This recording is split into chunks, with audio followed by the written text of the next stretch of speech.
I want to explore the way we educate physicians in this country. There's a lot of research around this in the United States, medical education, that we take caring, compassionate people into our medical schools. So it does not look as though the problem is our selection. People come with open hearts and with compassion and love. And there's a lot of data that looks at what happens 1 year into medical training, 2 years into medical training. What the studies show is that 1 year, 2 years into training, empathy and compassion in the people that were empathetic, loving people when they came in has plummeted. And they self-report that their medical care, not surprisingly, is different. This is not surprising. I guess the simple way to say this is, I believe if we cannot sit with our own suffering as physicians, we can't sit with the suffering of our patients. I'm comfortable dealing with your diabetes and hypertension because I have the tools to fix that, I believe, and I'm trained to do that. But I don't even want to open the door if I even knew what questions to ask that might reveal your suffering, because I don't know how to be present with that. So I'd love your thoughts on that, those comments, and then how do we begin to train and have our learners, our physicians to be, and other healthcare providers, put emotion at the same level as the intellect? So yeah, we are still… see, if you want flowers to grow in your garden, you don't have to think flowers, you don't have to chant flowers. You just have to think of soil, manure, water, sunlight. Nothing to do with flowers. If you handle filth well, flowers will happen. Oh, that's good. If you handle filth well, flowers will happen. Write that down. Those people who think of flowers, they will end up with Chinese-made plastic flowers. Yes. They will not have flowers. So we're again thinking of empathy, compassion, love. These are all consequences of a human being in a certain way. We are trying… see, the whole approach of the intellect is go for the fruit, goal-oriented. No, not the fruit, the root.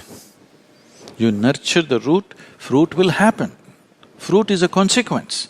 You're shooting for the consequence without being interested in the cause. That's not going to produce long-term results. Then this is what you will end up with, something that'll work short-term, and then that itself becomes a huge problem. Right now, healthcare system itself is a huge problem. The very fact that pharmaceutical industry is the second largest industry on the planet speaks volumes about our health, isn't it? People tell me, I do not know the statistics, these are all things which are, being circulated on the internet and things like that. They say almost 37% of the medicine, all kinds of medicines manufactured in the world are consumed by Americans themselves. They don't even account for a minuscule of the population, and if they're consuming 37%, either they're paranoid about their health or really they're unhealthy. One of these things must be true, isn't it? So, we need to look at this. If you want this to enter the medical school, one simple way is, if the medical school can start in some way, we can prescribe a method with which first, one who wants to touch somebody else's body should make some effort to know about his own. Something very simple, need not be like you're not going to spend 12 years in meditation. I'm sure that's not practical for you. But I'm saying at least 12 days. 12 days everybody can give, isn't it? Totally focused on the inward happenings of what's happening. I can do a simple experiment for you. Are you okay? If I treat you as a subject in an experiment? See, just the hands, okay? Keep all the 5 fingers together, place it gently upon your thigh. With your eyes closed, you will inhale and exhale slightly deeper than normal. All of you, most of you are medical professionals, so you know much more about these things than me. But I want you to just notice how the air fills up into your lungs, or in other words, where is the maximum expansion and contraction. As you're doing this, I will say switch. When I say switch, without breaking the rhythm of your breathing, just turn these hands over. For those of you who cannot see I'm raising this, you don't have to raise this. Upon your thigh, just turn your hand over and continue to breathe. And once again when I say switch, get back. In these two conditions of the hand or the positions of the hand, something about your breath will change. I want you to notice what it is. If you want to notice it, that what is needed is your spine should be erect, eyes should be closed, and you must be focused on the breath. If you do these three things, you will distinctly notice this. All the 5 fingers should be together. Just breathe slightly deeper than normal. Inhalation, exhalation slightly deeper than normal, all 5 fingers together.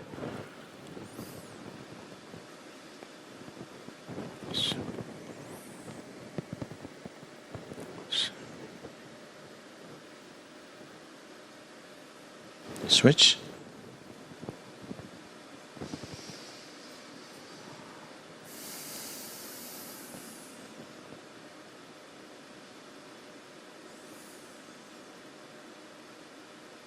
Switch again.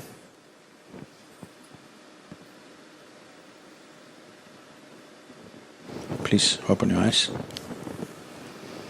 Do you notice some difference? What is it? If you hold it this way, the maximum expansion and contraction happens in the lower lobe of the lung, so you will notice it in the diaphragm region. If you turn it around, it moves to the middle lobe of the lung, you will notice it higher up. Just take one breath and see it is noticeable.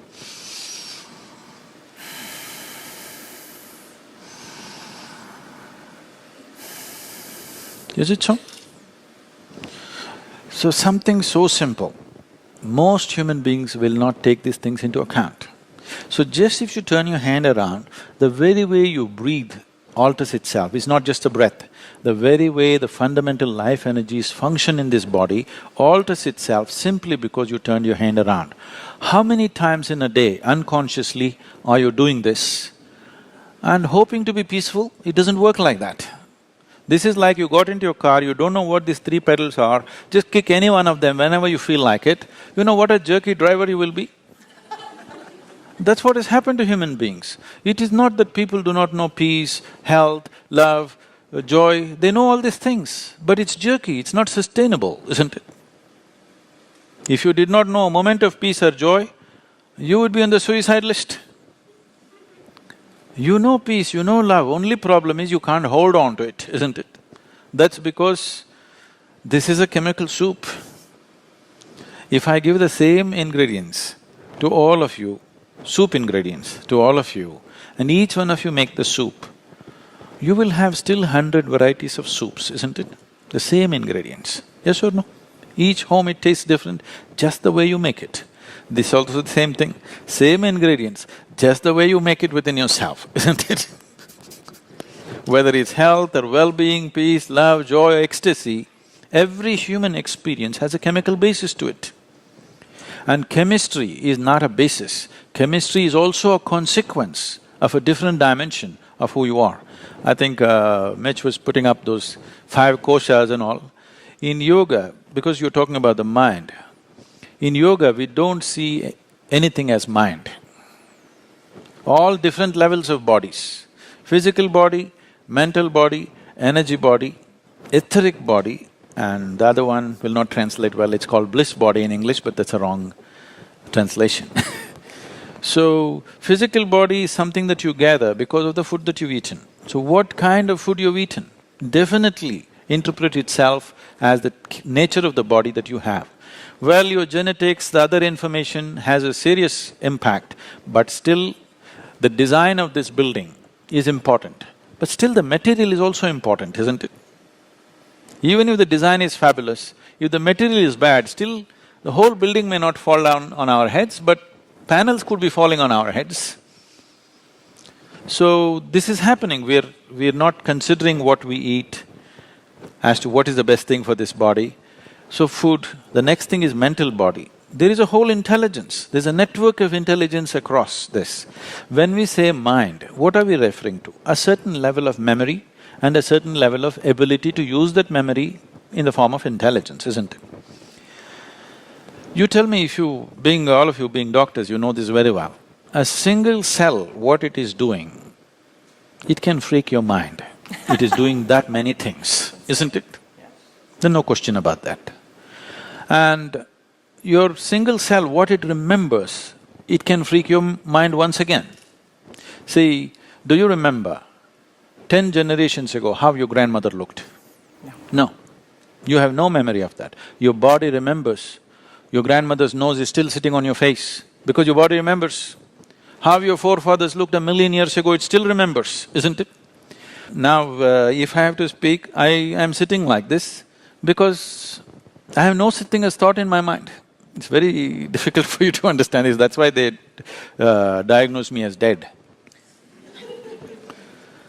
Because I think with my body, I function with my body, not just with one part. So whole process of life is right now being subjected to thought, and people are stressful because what should happen on different levels of your system is all being done in one place. If it's all done in one place, just living. Most people are only taking care of their survival, earning a living, reproducing and dying one day. For that they freaked out. They're not handling some galaxies, just their lives.